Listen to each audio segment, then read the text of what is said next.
form of nagging. She offers familiar assurances like, "Don't worry, Dad," and "I said I'm not that stupid, Mom." By the time she finishes her meal, she feels exhausted. "You two enjoy the rest of your dinner. I'm heading back to my room." Penny dumps the stack of books onto her desk. Her bookcase has no room for these new additions. She contemplates for a moment, then pulls out the practice test workbooks she once used when applying for jobs. "It's time to go, guys," says Penny resolutely, bidding farewell to her old books. Penny opens one of the test prep books she never finished. If her answers were erasable, she could resell it. But all the questions have been underlined with bold pen strokes.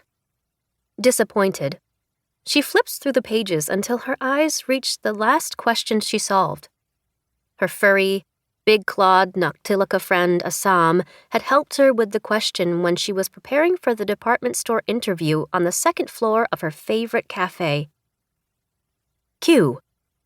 Which dream and dream maker won the Grand Prix at the 1999 Dream of the Year Awards by a unanimous vote? A. Crossing the Pacific Ocean as a Killer Whale by Kick Slumber. B. Living as My Parents for a Week by Yasnuz Otra. C. Floating in Space Gazing Down on Earth by Wawa Sleepland. D. Tea Time with a Historical Figure by Doge. E. An Infertile Couple's Dream Foretelling the Birth of Triplets by Baby Nap Rockabye. The question instantly transports Penny back to a year ago. She perfectly recalls the answer.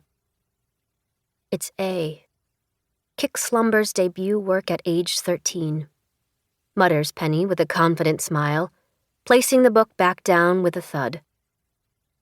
Thinking of that day at the cafe, prepping for the interview, the events of the past year flash through Penny's mind. She basks in the deep sense of achievement from the most fulfilling year of her life. Now, she feels adept at her front desk job, more confident than ever, and enriched with valuable lessons and experiences. Penny organizes her bookcase, humming to herself, blissfully oblivious. Little does she know that she's merely scratched the surface of what truly transpires at the dream store. With excitement and a bit of trepidation, the night of her work anniversary comes to a close. Dallergut finds himself in the comfort of his attic room, situated atop the department store he proudly owns, a deluxe wooden building that hosts an array of dreams on each floor. The attic is secretly tucked away above the discount section of the 5th floor. From outside the building, it doesn't look much like a place to live, with its pointed triangular roof and tiny windows. Inside, it turns out to be much more spacious, but it's still a modest residence for someone of Dallergut's celebrated reputation.